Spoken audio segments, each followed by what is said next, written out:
तो आज हम हमारी वीडियो में बात करेंगे घनाभ और आयत के बारे में। लेकिन इससे पहले हम आपको बताना चाहेंगे पिछली वीडियो में हमने क्या पढ़ा था। तो देखिए, पिछली वीडियो में हमने मेंसुरेशन के अंदर 2D द्विविमीय और त्रिविमीय आकृतियों के बारे में पढ़ रहे थे, जिसमें हमने पहली आकृति द्विविमीय के अंदर वर्ग, और वर्ग से मिलकर क्या बनती है, त्रिविमीय आकृति बनती है घन। इसके बारे में पढ़ा था कि वर्ग से किस तरीके से तो घन बनेगा। वर्ग के सूत्रों से हमने किस तरीके से घन के संपूर्ण पृष्ठीय क्षेत्रफल, आयतन, वक्र पृष्ठीय क्षेत्रफल, सारे सूत्रों को निर्माण किया था, और किस तरीके से हमने कि वर्ग के विकर्ण के द्वारा घन का विकर्ण भी निकाला था। तो इस तरीके से हमने एक एक चीज़ को कंपेयर करते हुए पिछली वीडियो में पढ़ा था। तो इसकी जैसा कि आपको दिख भी रहा है स्क्रीन पर, आप देख सकते हैं कि पिछली वीडियो का स्क्रीनशॉट है। अब आप देखिए, इस वीडियो को देखने के लिए आपको डिस्क्रिप्शन में लिंक भी मिल जाएगी। अब हम इस वीडियो में बात करेंगे आयत और घनाभ के बारे में। देखते हैं वो इस बारे में। देखिए, हम स्टार्ट कर रहे हैं आयत, रेक्टेंगल के बारे में। इसके बाद में पढ़ेंगे हम घनाभ। देखिए,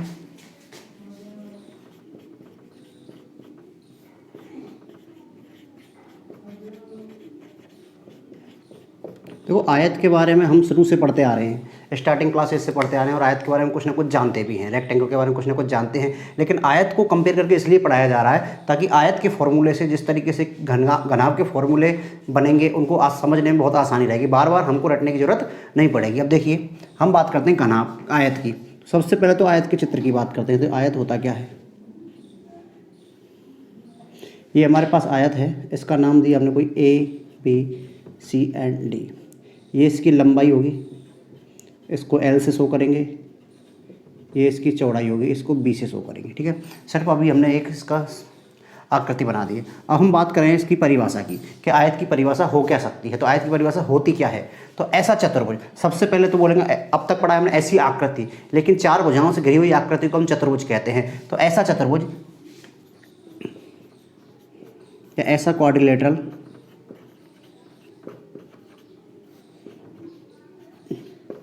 जिसमें, अब देखेंगे पॉइंट हमारे, जिसमें क्या क्या होता है। पहले पॉइंट की बात करें, जिसमें आमने सामने की भुजाएं, मतलब सम्मुख भुजाएं, सम्मुख भुजाएं समान हो। पहली परिभाषा क्या होती है हमारी? सम्मुख भुजाएं समान हो। इसका मतलब देखिए, AB के सामने की भुजा कौन सी है? CD है।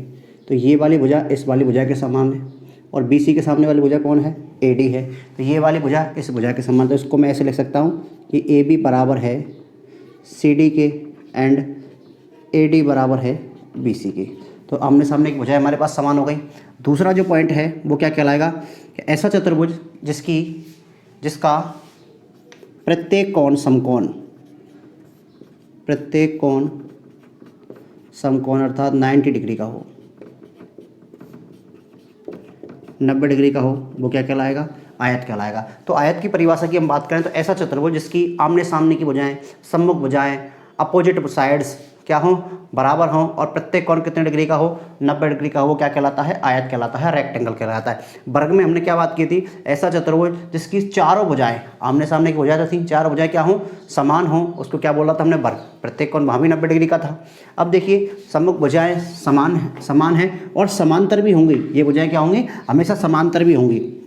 इनको मैं ऐसे लिख सकता हूँ कि AB जो है वो, चलो यहाँ पे अलग पॉइंट बना देते हैं हम, सम्मुख भुजाएं समांतर भी होंगी।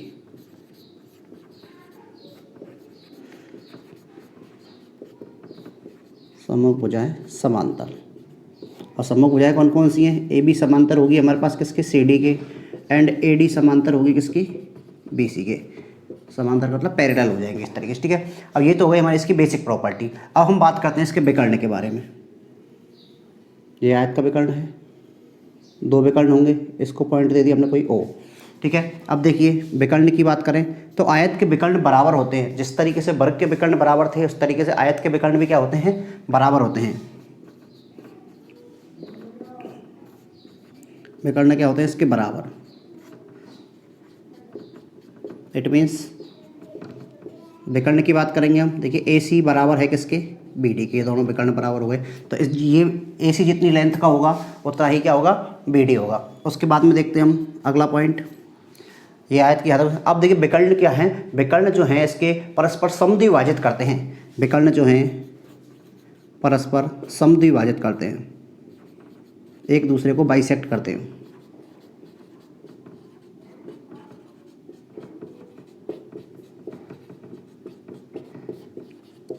समद्विभाजन का मतलब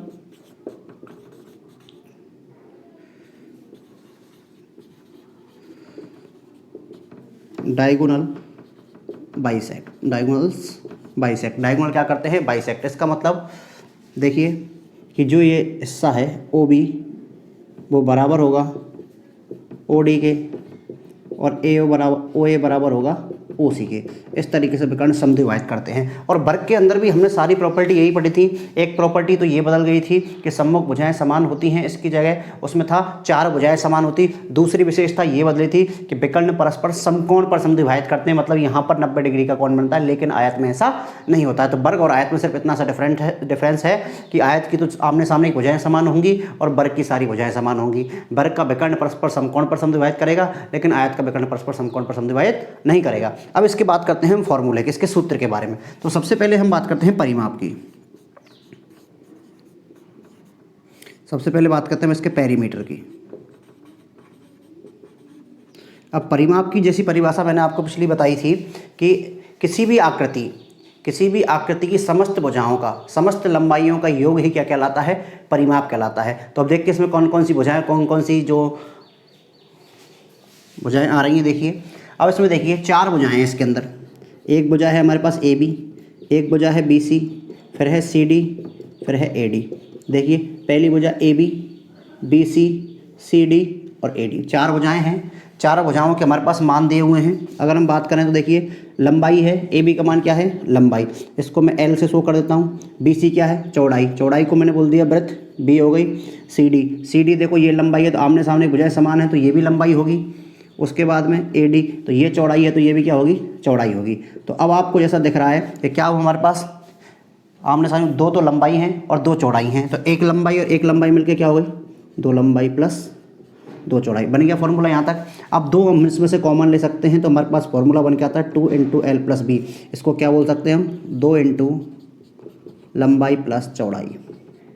तो आयत का जो परिमाप होता है, पेरीमीटर ऑफ रेक्टेंगल होता है 2 इंटू लंबाई प्लस चौड़ाई, 2 इंटू एल प्लस बी। तो इस तरीके से ये फॉर्मूला बनके हमारे पास आता है कि आयत का परिमाप का सूत्र क्या होता है, आयत की पेरीमीटर का सूत्र क्या होता है। अब बात करते हैं इसके क्षेत्रफल के बारे में कि आयत का क्षेत्रफल क्या होता है। Area of rectangle. एरिया की जब हम बात करें तो देखिए आप, एरिया का मतलब उसकी जो साइड हैं, उसकी जो भुजाएं हैं, दोनों को आपस में गुणा करने पर क्या आता है? एरिया आता है। परिमाप में हम कह रहे थे कि परिमाप क्या होता है कि किसी की सभी भुजाओं का, जो जितनी भी उसकी आकृति की दीवारें हैं, जितनी भी उसकी भुजाएं, उन सभी का योग कहलाता है परिमाप। और क्षेत्रफल के अंदर हम बात करेंगे कि कोई आकृति जितना स्थान घेरती है वह क्या कहलाता है? उसका क्षेत्रफल कहलाता है। जैसे ये आयत है, इस आयत ने इस बोर्ड का ये वाला हिस्सा पूरा कवर किया हुआ है, यहाँ से यहाँ तक पूरा, ठीक है। इसको अगर मैं पूरे को ब्लैंक कर दूं तो पूरा एरिया कवर हो जाएगा। तो ये क्या हो गया? इसका एक तरीके से एरिया हो गया, इसको बोलते हैं एरिया। इसका फॉर्मूला होता है हमारे पास लंबाई गुणा चौड़ाई, लंबाई गुणा चौड़ाई, एल गुणा बी बोल सकते हैं इसको। क्या होगा? लंबाई गुणा चौड़ाई या एल गुणा बी, इस तरीके से। अब आता है इसका विकर्ण, आयत का विकर्ण, डायगोनल। जैसा कि हमने पिछली वीडियो में वर्ग का विकर्ण निकाला था, वैसा ही सेम इसमें निकालने की कोशिश करेंगे। तो देखिए आप, ये हमारे पास एक आयत है, ये इसका विकर्ण है, यहाँ पे ए है, ये बी है, ये सी है, ठीक है। अब ये कितने डिग्री का कोण है? 90 डिग्री का कोण है। ये भुजा हमारे पास लंबाई है, ये भुजा हमारे पास चौड़ाई है, वही क्या नहीं? तो 90 डिग्री के कोण है, तो ये ए बी सी एक समकोण त्रिभुज बन जाता है। कैसा त्रिभुज बन जाता है? ए बी सी समकोण त्रिभुज। और समकोण त्रिभुज के अंदर पाइथागोरस प्रमेय लग जाती है। वो क्या होती है कि समकोण के सामने की भुजा को बोलते हैं हम कर्ण, हाइपोटेनस। नीचे वाली भुजा को बोलते हैं हम बेस, आधार। और ये जो लंबी वाली भुजा होती है इसको बोलते हैं हम, खड़ी वाली भुजा को परपेंडिकुलर, मतलब लंब। तो कर्ण का वर्ग बराबर आधार का वर्ग प्लस लंब का वर्ग। क्या होता है? देखिए कर्ण का वर्ग बराबर, चलो इधर कर देता हूँ मैं इसको,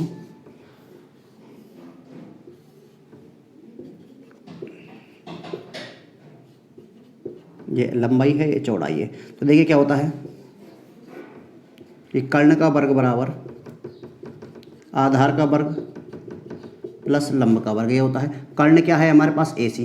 कर्ण किसको बोलते हैं? हाइपोटेनस। 90 डिग्री के सामने वाली भुजा हमेशा हाइपोटेनस कहलाती है, कर्ण कहलाती है। ए सी का स्क्वायर। आधार क्या है? बेस। बेस है हमारे पास ए बी का स्क्वायर प्लस बी सी का स्क्वायर। अब देखिए ए सी का स्क्वायर कितना है? ए बी कितना है एल, तो एल का स्क्वायर, ये कितना है बी, तो बी का स्क्वायर। हाँ हमको इधर से स्क्वायर हटाना है क्योंकि हमको ए सी की वैल्यू फाइंड करनी है। तो ए सी की वैल्यू फाइंड करने के लिए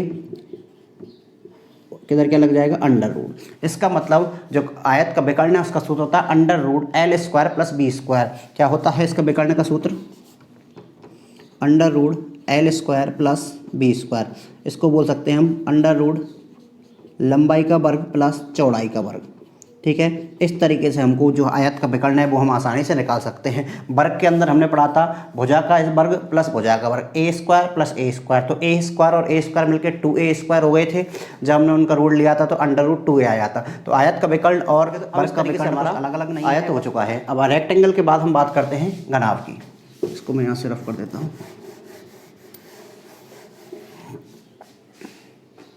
अब देखिए, अब जो घनाभ है, जिस तरीके से हमने घन को पढ़ा कि वर्ग से मिलकर बनता है घन, उसी तरीके से हम पूरे घनाभ को पढ़ेंगे। तो घनाभ को इंग्लिश में बोलते हैं क्यूबॉइड। अब देखिए, घन किस वर्ग, घन वर्ग से मिलके बना था, तो घनाभ किससे मिलके बना है? आयत से, रेक्टेंगल से। तो एक ये रेक्टेंगल है और एक ये रेक्टेंगल है, ये इनकी साइड है, इनको मैंने मिला दिया। तो ये हमारे पास क्या हो गया? घनाभ हो जाता है। अब ये घनाभ हो गया। अब देखो, अब हमें इसमें काउंट करेंगे कितने आयत हैं। तो मैं बताऊं आपको कि ये जो आयताकार सतह, जो आयताकार सरफेस कितने आयतों से मिलके बना होगा, सबसे पहले तो हम ये देखते हैं। तो देखिए आप, चलो इस पर, ये इसकी लंबाई होती है, ये इसकी चौड़ाई होती है और ये इसकी ऊंचाई होती है, हाइट हो गई। आयत के अंदर एल बी एच 3 होंगी क्योंकि ये 3D आकृति है, तो 3 विमाएँ होंगी इसके अंदर, एल बी एच। अब देखिए, एक तो हमारे पास ये हो जाता है, एक रेक्टेंगल तो हमारे पास ये रहा, एक इसके जस्ट अपोजिट बात करते हैं हम, तो एक ये रहा।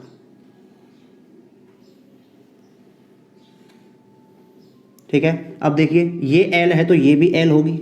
ठीक है, तो ये जब एल है तो ये भी क्या होगी? एल होगी। और ये वाली हाइट क्या है हमारे पास? हाइट है। उसके बाद में, ठीक है, तो ये लेंथ के सामने की साइड क्या हो जाएगी? लेंथ हो जाएगी, क्योंकि आयत है। इधर चौड़ाई है तो चौड़ाई के सामने की साइड क्या हो जाएगी? चौड़ाई हो जाएगी, क्योंकि रेक्टेंगल के आमने सामने की भुजाएं बराबर होती हैं। इस तरीके से देखिए आप, ये हाइट है, दो तो ये हो गए हमारे पास, एक हमारे पास ये बन रहा है 3। तो इसके अंदर देखिए, ये चौड़ाई है तो ये भी क्या होगी? चौड़ाई।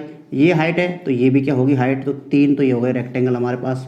अब इधर देखिए, एक रेक्टेंगल ये बन रहा है हमारे पास, 4 हो गए। अब इसके अंदर देखिए, ये जब चौड़ाई है तो ये भी क्या होगी? चौड़ाई होगी। और ये, अब देखो ये क्या बची हमारे पास? हाइट बची, क्योंकि हाइट के सामने की साइड क्या होगी? हाइट। इस तरीके से हमारे पास 6 रेक्टेंगल, अभी देखो हमने 4 हो गए, एक आपको ये दिख रहा है 5, और ये क्या दिख रहा है? एक हमारे पास 6। इस तरीके से हमारे पास कितने रेक्टेंगल हो जाते हैं? टोटल 6 रेक्टेंगल हो जाते हैं। तो इसका मतलब जो हमारे पास घनाभ है वो 6 आयताकार सतहों से मिलकर बना होता है। कितनी आयताकार सतहों से मिलकर बना होता है घनाभ? 6। इसका मतलब मैं इसको ऐसे बोल सकता हूँ कि इसमें सतह, फलक या पृष्ठ, या फिर इंग्लिश में बोलेंगे तो सरफेस, कितने होंगे? 6। और 6 ही सरफेस जो है घन में थे, लेकिन वो सारे सरफेस जो हैं, सारी सतह थी वो वर्गाकार थी। ठीक है, अब इसके बाद में बात करेंगे किनारा, कितने किनारे होंगे इसमें, कितने एज होंगे इसमें। इसके बाद में बात करेंगे हम कोने या शीर्ष, वर्टेक्स। ठीक है, अब देखिए आप, किनारे की अगर बात करें हम, तो किनारे कितने होंगे? तो 2 पृष्ठों के जो मिलने का स्थान है वो क्या कहलाएगा? किनारा कहलाएगा। 2 पृष्ठों का, जैसे देखिए एक पृष्ठ ये है और एक पृष्ठ इधर वाली है, तो इन दोनों को मिलने वाला ये किनारा है। तो किनारे होते हैं ऐसे 12। मैं आपको अभी प्रैक्टिकली समझाऊंगा, जैसा कि पिछली वीडियो में भी मैंने आपको एग्जांपल लेके समझाया था। अभी 1 सेकंड बाद समझाने वाला हूँ। और कोने जो है वो होंगे हमारे पास कितने? 8 होंगे। कोने कितने होंगे हमारे पास? 8 होंगे। जैसा कि देखते हैं हम, देखिए आपके पास ये बॉक्स है, ये एक डब्बा है। तो अब देखिए इसमें कितने रेक्टेंगल हैं? बिल्कुल दिख रहा है कि सारे जो हैं इनकी साइड सेम नहीं है। ये इधर वाला लंबा है थोड़ा, तो इधर वाला छोटा है। तो इस तरीके से ये रेक्टेंगलों से मिलकर बना हुआ है, रेक्टेंगल से मिलकर बना हुआ है। अब देखिए मैंने इसको खड़ा किया, तो एक तो आपको सामने से दिख रहा है ये वाला सरफेस, ये बिल्कुल आयताकार सतह। देखिए ये वाली साइड और ये वाली साइड समान है, ये वाली साइड और ये वाली साइड भी समान है। इसका मतलब एक सरफेस तो हमारे पास ये हो गई, इसके पीछे वाली एक सरफेस ये हो जाएगी। तो कितनी सरफेस हुई? 2 हुई। 2 गई, उसके बाद में एक इधर साइड वाली 3, एक इधर साइड वाली 4, कितनी सरफेस हो चुकी है 4 आयत हो चुके हैं। एक ऊपर वाला जो ढक्कन है 5, एक नीचे वाला ढक्कन जो है 5 6, तो टोटल कितनी सरफेस हो चुकी है हमारे पास 6 सरफेस हो चुकी हैं। अब बात करते हैं किनारे की, तो हमें बताया था 2 सरफेस या 2 किनारों 2 सतहों को मिलने वाला स्थान क्या कहलाता है, सरफेस किनारा कहलाता है। देखिए जैसे एक सतह हमारे पास ये है पूरी सामने, और एक सतह हमारे पास इसके बगल में है। इन दोनों सतहों से मिलने का ये वाला एक किनारा बना हुआ है, ये कॉर्नर बना हुआ है, तो इस किनारे को क्या बोलते हैं हम, एज बोलते हैं, किनारा बोलते हैं। अब ऐसे कितने हैं इसमें देखिए बॉक्स में, 1, इसके पीछे 2, इसके देखिए इधर से देखिए 1 ये हो गया 2, एक फिर 3 और एक ये 4, तो 4 तो ये हो गए जो खड़े वाले किनारे हैं, 4 तो हमारे पास ये हो चुके हैं। अब इधर से देखिए आप नीचे से 5 6 7 8, तो 4 इस वाले हो चुके हैं, कितने हुए 8। अब 4 ही कहाँ होंगे, इधर 9 10 11 और 12, टोटल 12 होंगे, 16 नहीं करने। अगर आप ऐसा करो कि सर 4 इधर हुए थे, 1 2 3 4 इसके पीछे हो जाएंगे 8, 4 ऊपर और 4 नीचे, ऐसे 16 नहीं होंगे, क्योंकि जो आपने इधर लिए 1 2 3 4, ठीक है। अब इस तरह ये वाला और ये वाला आ गया ना, तो ये इधर भी काउंट हो जाएगा, ये इधर भी ऑलरेडी काउंट हो चुका है, इसलिए कितने होंगे सरफेस 12 होंगे। अब हम बात करते हैं कॉर्नर की, जो वर्टेक्स है हमारे कोने हैं, वो शीर्ष हैं, वो कितने हैं, तो उनको अगर हम देखें तो आप देखिए 1 2, ये वाला कोना 1 2 3 और 4, कितने कॉर्नर हो गए हमारे पास 4 कोने।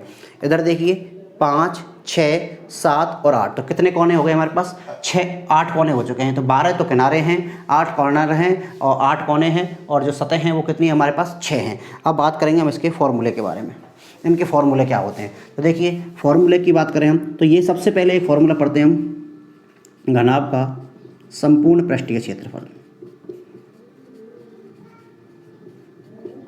घनाभ का संपूर्ण पृष्ठीय क्षेत्रफल,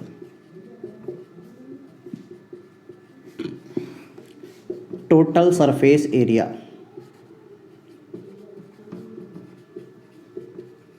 एरिया ऑफ क्यूबॉइड। और टोटल सरफेस एरिया की बात करें तो इसमें कितनी सतह आएंगी, 6 सतह आएंगी, क्योंकि कितनी सतह है इसके अंदर 6 आयताकार सतह हैं, तो कितनी सतह आएंगी 6 सतह। हमने वर्ग के अंदर भी 6 सतहों का क्षेत्रफल निकाला था, उसको घन का संपूर्ण पृष्ठीय क्षेत्रफल बोला था। अब आपको कुछ नहीं करना, आयत का क्षेत्रफल आना चाहिए हमको, घनाभ का तो ऑटोमेटिक बनता हुआ चला जाएगा। तो अब देखिए पहली सतह लिखी थी मैंने, इसके अंदर क्या थी, लंबाई थी और क्या थी, चौड़ाई थी। तो अगर मैं इसका क्षेत्रफल निकालूँ तो क्या होगा, एल गुणा बी होगा कि नहीं, एल गुणा बी होगा प्लस होगा कि नहीं, एल गुणा बी होगा, लंबाई गुणा चौड़ाई होगा, पहले वाले आयत का क्षेत्रफल। ये पहले वाले का हो गया। अब मैं निकालता हूँ दूसरे वाले का। दूसरा वाला कौन सा लिया था मैंने, ऊपर वाला, तो इसके अंदर भी देखिए एल है और बी है, तो इसका भी क्या होगा, एल गुणा बी। फिर निकालूंगा मैं तीसरे वाले का, फिर चौथे वाले का।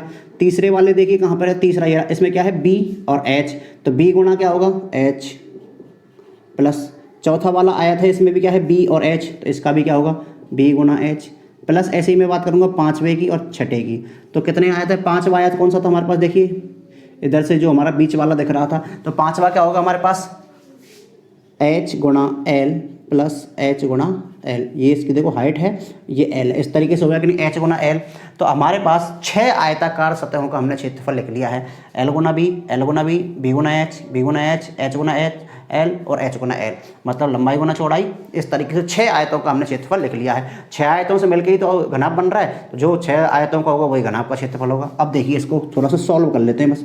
एल गुना बी को जब हम सॉल्व करेंगे तो क्या लिख सकते हैं एल बी, इसको जब सॉल्व करेंगे तो क्या लिख सकते हैं एल बी, इसको सॉल्व करेंगे B H plus H L plus H L, ठीक है, गुणा किया हमने। अब देखिए एक एल बी और एक एल बी मिलकर कितने एल बी हो गए, 2 एल बी, एक बी एच और एक बी एच मिलकर कितने बी एच हो गए, 2 बी एच, और एक एच एल और एक एच एल मिलकर कितने हो गए, 2 एच एल हो गया कि नहीं, ठीक है। अब इसको 2 सब में कॉमन आ रहा है तो 2 को लिख लिया हमने कॉमन, 2 गुना L B plus B H plus H L, तो क्या बन गया हमारे पास 2 गुना L B plus B H plus H L. इसका मतलब 2 इंटू लंबाई गुना चौड़ाई प्लस चौड़ाई गुना ऊंचाई प्लस ऊंचाई गुना लंबाई, ये होता है घनाभ का संपूर्ण पृष्ठीय क्षेत्रफल। तो आपको रटने की जरूरत कहाँ पड़ी, इस तरीके से हमको पता है कि आयतों का एक एक आयत का क्षेत्रफल काउंट कर लो। अब अगर हम भूल जाएं कि सर एल पहले आएगा कि बी पहले आएगा कि एच पहले आएगा, तो उसके लिए आपको एक सर्कल बना लेना है।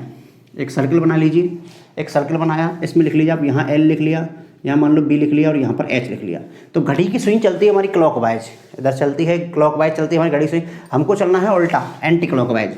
तो देखिए एल से पहले कौन आया बी, एल के बाद में कौन आया बी, एल के बाद में कौन आया बी, फिर बी के बाद में कौन आया एच, तो बी के बाद में कौन आया एच, और एच के बाद में कौन आया दोबारा से एल। तो इस तरीके से हमको जोड़े इसके हम बना सकते हैं। तो ये हो गया हमारे पास संपूर्ण पृष्ठीय क्षेत्रफल। इसके बाद में बात करते हैं हम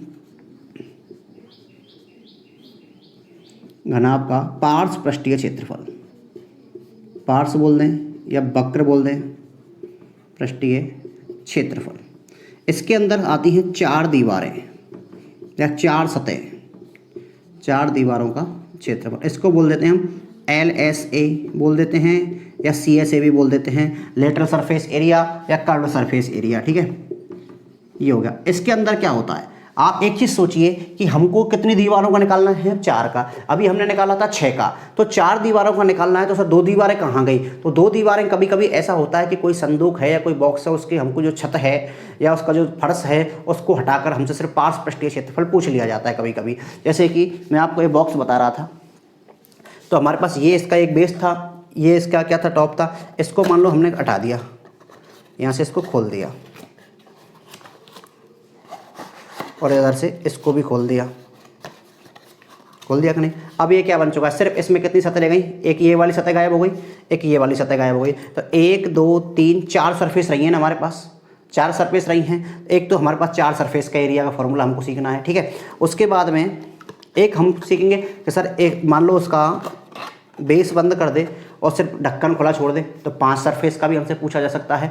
तो हमको सबसे पहले तो इसका पृष्ठीय क्षेत्रफल निकालना सीखना है। इसका जो पृष्ठीय क्षेत्रफल है वो क्या होता है, देखिए अब 2 सरफेस हमने निकाली हैं, क्या निकाली है हमने, 2 सरफेस निकाली हैं। तो 2 सरफेस निकालने, अब देखिए हम बात करें वक्र पृष्ठ की, तो वक्र पृष्ठ की 4 दीवारें लेनी है मुझे, 4 सतह लेनी है, एग्जाम्पल से हम देख चुके हैं।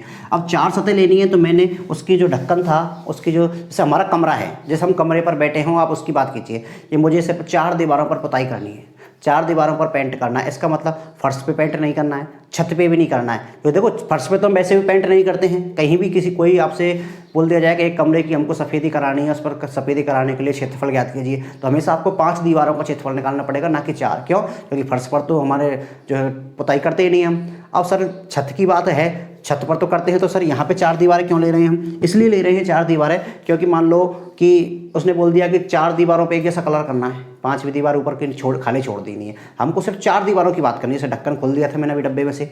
अब हम बात करते हैं इसकी, देखिए अब 4 ढक्कन, तो देखिए एक तो ये सतह माइनस हो गई, एक ये सतह माइनस हो गई, ऊपर नीचे की 2 सतह माइनस हो गई, तो बचा क्या हमारे पास, ये 2L भी खत्म हो गया कि नहीं, तो क्या बच रहा है इधर 2BH प्लस 2HL बच रहा है कि नहीं, यही तो बच रहा है। 2 इंटू चौड़ाई गुना ऊंचाई प्लस 2 इंटू ऊंचाई गुना लंबाई, ये बच रहा है। इसमें से 2 कॉमन आ जाता है और H भी कॉमन आ जाता है, और क्या बचा B प्लस L बच गया कि नहीं, क्या कॉमन आ गया, 2 इंटू ऊंचाई गुना B प्लस L, मतलब चौड़ाई गुना लंबाई। अब देख आप एक चीज़ देखिए, इसको मैं ऐसे लिख दूँ, मान लो इस LB को मैं L प्लस B लिख सकता हूँ और गुणा H, और ये क्या है आपके पास आयत का परिमाप, क्या है ये हमारे पास आयत का परिमाप गुणा ऊंचाई। तो इसका मतलब ये है, अगर आप इस तरीके से भूल जाएं तो क्या बोल सकते हैं कि घनाभ का पार्श्व पृष्ठीय वक्रीय पृष्ठीय क्षेत्रफल जो है वो पेरीमीटर ऑफ रेक्टेंगल को किससे गुणा कर दो, मल्टीप्लाई कर दो हाइट से, तो भी हमारे पास पार्श्व पृष्ठीय क्षेत्रफल प्राप्त हो जाता है। और यहाँ से देखेंगे तो हम 2 सतह हमारी ये वाली और ये वाली गायब हो गई, तो क्या बचा, तो पेरीमीटर ऑफ रेक्टेंगल को गुणा कर दो S से, ये वाला भी सही है और ये वाला भी सही है। इसी को मैंने दूसरे रूप में लिख के हमारा एक फॉर्मूला और फाइंड कर लिया हमने। अब इसके बाद में देखते हैं 4 सतहों के बाद में आ गए हमारे पास मतलब 5 दीवारों का क्षेत्रफल। कितनी दीवारों का क्षेत्रफल, 5 दीवारों का क्षेत्रफल।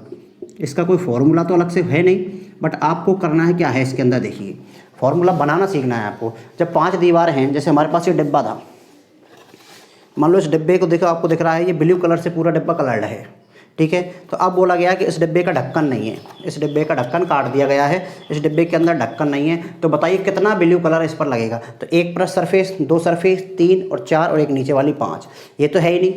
तो सर आप देखिए टॉप की गई, मतलब L गुना V गई, क्या गई बेटा, L गुना B जा चुकी है, L गुना B जा चुकी है, तो हमारे पास जब 5 दीवारों का निकालना है तो 6 माइनस 1 क्या होता है 5। इसका मतलब 6 दीवारों के क्षेत्रफल में से अगर मैं एक दीवार का निकाल दूं तो 5 हो जाएगा कि नहीं। और 6 दीवारों का मतलब संपूर्ण पृष्ठीय क्षेत्रफल क्या था, ये था। इसको लिख लीजिए 2 into L B plus B H plus H L में से माइनस कर दो किसको, आधार का क्षेत्रफल एल गुना बी। ये हो गया। या सर 6 माइनस 1 5 होता है तो 4 प्लस 1 भी तो 5 होता है, बिल्कुल होता है। तो 4 दीवारों का कितना था, ये वाला था। तो 2 इंटू एल प्लस बी गुणा एच, लेकिन अब इसमें क्या करना पड़ेगा, हमको जोड़ना पड़ेगा। तो ये दोनों फॉर्मूला से हम 5 दीवारों का क्षेत्रफल निकाल सकते हैं। ठीक है, इस तरीके से हमारा ये आ गया 5 दीवारों से। अब बचे हमारे 2 फॉर्मूले और इसके अंदर घनाभ के अंदर, एक तो आयतन का है और एक बचा है विकर्ण का। हम बात करते हैं घनाभ का आयतन। आयतन मतलब वॉल्यूम। वॉल्यूम की अगर बात करें तो वॉल्यूम के लिए मैंने आपको बता रखा है कि आधार का क्षेत्रफल को गुणा कर देते हैं हम ऊंचाई से। किससे गुणा कर देते हैं, ऊंचाई से। किसी भी आकृति के आधार के क्षेत्रफल को अगर आप ऊंचाई से गुणा कर दें तो उसका आयतन निकल कर आ जाता है। जैसा कि पिछले घन के सूत्र में क्या था कि भुजा गुणा भुजा था, उसको 1/3 भुजा से मतलब उसकी ऊंचाई से गुणा कर दिया तो क्या आ गया था हमारा भुजा की घात 3। अब देखिए आधार का क्षेत्रफल, तो आधार क्या है हमारे पास, ये है एल गुना बी। आधार क्या है, एल गुना बी, तो एल गुना बी। और ऊंचाई क्या होगी एच, तो इसको क्या बोल सकते हैं हम, लंबाई गुना चौड़ाई गुना ऊंचाई। इस तरीके से हमारे पास आयतन का सूत्र प्राप्त हो जाता है। क्या होता है, लंबाई गुना चौड़ाई गुना ऊंचाई। अब एक लास्ट फॉर्मूला बचा है हमारे पास घनाभ का विकर्ण, जिसको डायगोनल बोल सकते हैं।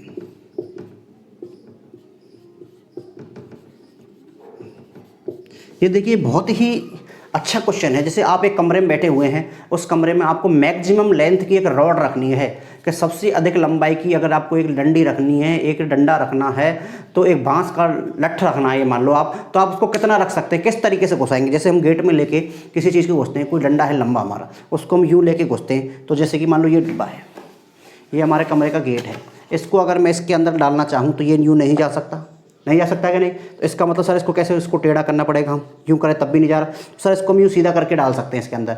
लेकिन अब अगर इसकी जो लेंथ इतनी कवर हो रही है, अगर मैं इसको यूँ घुमा दूँ तो देखिए लेंथ ज़्यादा हुई कि नहीं। इसका मतलब सर कि इस एक कमरे के अंदर कितना मैक्सिमम हमको लेंथ की रॉड रख सकते हैं। क्वेश्चन कई बार पूछा भी गया है। ठीक है, तो एक जो कमरा है घन हो या घनाभ हो, उसके अंदर हम कितनी लंबाई के अधिकतम रॉड रख सकते हैं, उसको निकाला जाता है घनाभ के विकर्ण के सूत्र से। तो घनाभ का जितना विकर्ण होगा वो उस घनाभ के लिए सबसे लंबाई वाला होगा। अब देखिए कैसे निकालेंगे। तो घनाभ के अंदर क्या होता है, 90 डिग्री का कोण पर सारी दीवार झुकी होंगी, सारी सतह जुड़ी होंगी। तो अब 90 दीवार झुकी होंगी, तो जब घन का विकर्ण है, सॉरी इसका आयत का विकर्ण क्या है, लंबाई का स्क्वायर प्लस चौड़ाई का स्क्वायर। इसके अंदर एक तीसरी चीज़ घनाभ में क्या जुड़ रही है, ऊंचाई। तो देखो क्या करना है हमको, अंडर रूट लंबाई का स्क्वायर प्लस चौड़ाई का स्क्वायर प्लस ऊंचाई का स्क्वायर। इस तरीके से लंबाई का स्क्वायर प्लस चौड़ाई का स्क्वायर प्लस ऊंचाई का square, under root L square plus B square plus H square क्या होता है, घनाभ का विकर्ण होता है। क्यों, क्योंकि आधार का विकर्ण कितना है, लंबाई गुना चौड़ाई, और ऊंचाई हमने किससे गुणा कर दिया, इससे। आप कभी भी ये चीज़ प्रैक्टिकल करके देख सकते हो। घर में कोई कमरा हो, कोई बॉक्स हो, देखना एक कोने से नीचे वाले एक कोने से ऊपर वाले एक कोने तक, ऐसे नहीं ऊपर वाले नहीं, एक कोने से दूसरे कोने से, सामने वाले दूसरे कोने पर डंडी लगा के रखना। उससे लंबी लंबाई की लेंथ हम कभी कमरे में नहीं रख सकते। तो इस तरीके से हमारा जो घनाभ है और आयत है वो दोनों क्लियर हो जाते हैं। और आशा करते हैं कि आपको अच्छी तरीके से दोनों समझ में आए हुए होंगे, जिसको आप स्क्रीनशॉट ले सकते हैं। और इसके बाद अगली वीडियो में हम बात करेंगे वृत्त, सर्किल, और सर्किल से मिलकर बना होगा हमारे पास सिलेंडर। बेलन की बात करेंगे हम, वृत्त और बेलन की बात करेंगे इसी तरीके से कंपेयर करते हुए। और वीडियो अगर आपको अच्छी लगी है, सारी चीज़ समझ में अच्छी तरीके से आई है, तो वीडियो को लाइक कीजिए और चैनल को सब्सक्राइब कीजिए। और जुड़े रहने के लिए अगली वीडियो को देखते रहिए। Thank you very much.